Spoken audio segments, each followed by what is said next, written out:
Hello everyone. So I'm back with another video, and today for the new animation that you will be learning will be this page switcher, and this is a functionality that we will be doing using React.js and Tailwind CSS. So let's just begin. I'll be working on the code sandbox for this, and you will you will be seeing the output here only, so it will be easier for you to understand. So let's just begin with the code.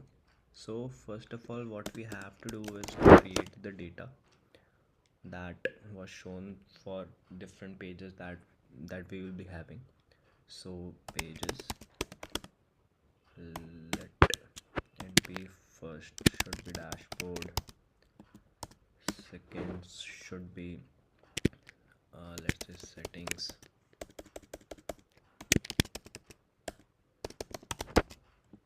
third let's say profile, then we can have, let's say, trainings. This can be our data. Now what we will have to do is to write the styling for this. So first of all, what it will be, we want is to be relative and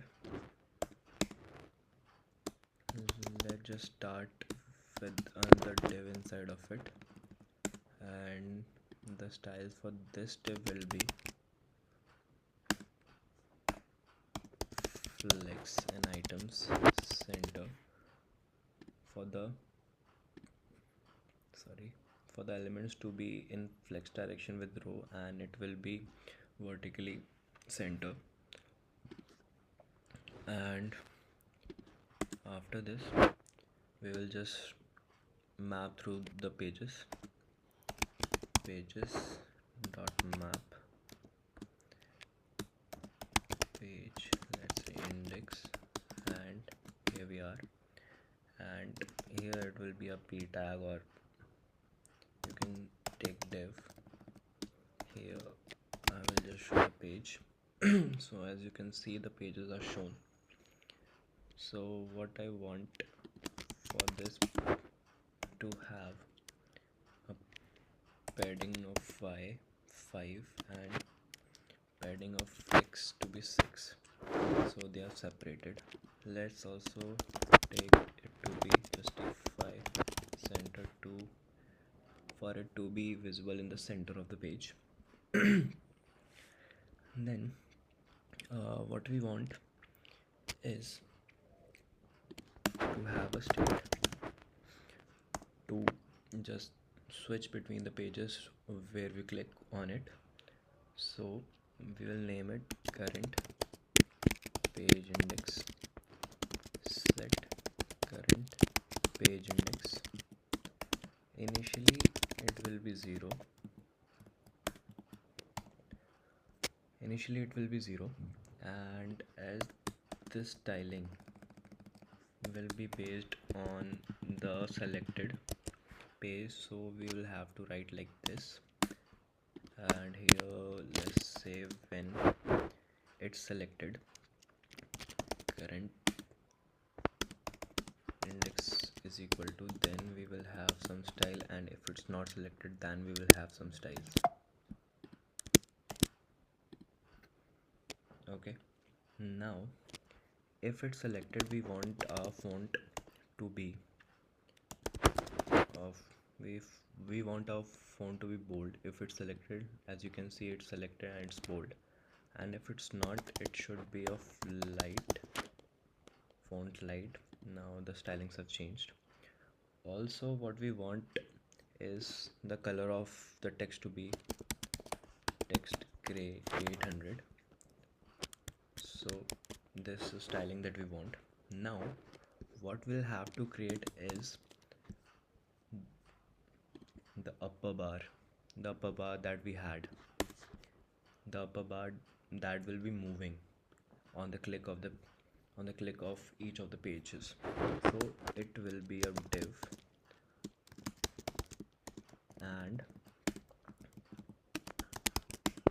is position will be absolute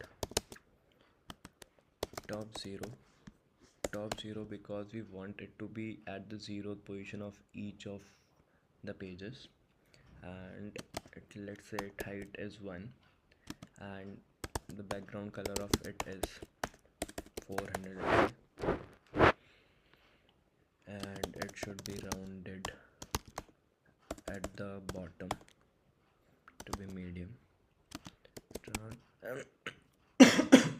Sorry. And we want it to be animated with a duration of 300.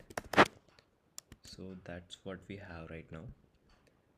And also we will have to create another state for the width of this of the upper bar and the left position and the width and the left hand side where it should be of the selected page. So now here we will have style, we will put the styles, and another state that I was talking about was slider style set slider style new state, and initially it will be of left 0 and width will be 02, and we will be applying the styles for it on page selection. Now let's say left will be slider style dot left and width will be slider style dot. Okay, that sound good. Absolute top 0 h1 bg red. That's look good. Now what we want is when we click on it, it should change. Set index index. Now it's changing, as you can see. Also we want it to be cursor pointer. Now it's showing.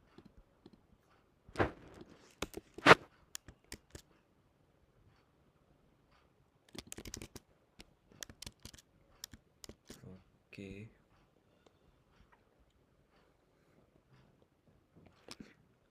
Now what we want is to have a ref. Const ref is const container ref is equal to use ref, and initially it will be 0. Now apply this ref to this container containing the sliders, as we will moving this upper bar all over this container. So we want the ref to be here. Ref is actually taking out the element from the DOM. We will taking out the element from the DOM and we will access the properties of this div. So for accessing the properties, we will create a use effect and check if container ref is present. If it's present, what we'll have to do is take out the current element. For that we will have to do is container ref dot current dot children current page index. So it will give us this current index, current element with this current page index. Now check if current element is present. If it's present, then we will set the slider style of this current element. Left will be current element dot offset left, and width will be current element dot client width. So what it will do is it will take the current element and it will tell what is the offset, what is the left of this container we will start with, and also it will take the width of this container, that the first element's container. So now we will change the dependency array. It will be current page index. It will change on current page index. So this is the page switcher that we were looking for, and we have created the page switcher as we discussed. So this is the code that we have used. The main part is this ref. It will take the reference of this element and will access its properties. The properties that we wanted was left and width. Left is the starting position of the current element, and width is the client width is the width of the current element that we are looking. So let's say if the size of this is bigger, so it will take the width, the client width will take the width of this element. So that's why we use this client width. So this is the animation that we were looking for. Thank you very much. Please subscribe my page and also like and comment if you like it. I will be sharing more videos in the future. Hope you like it. Thank you.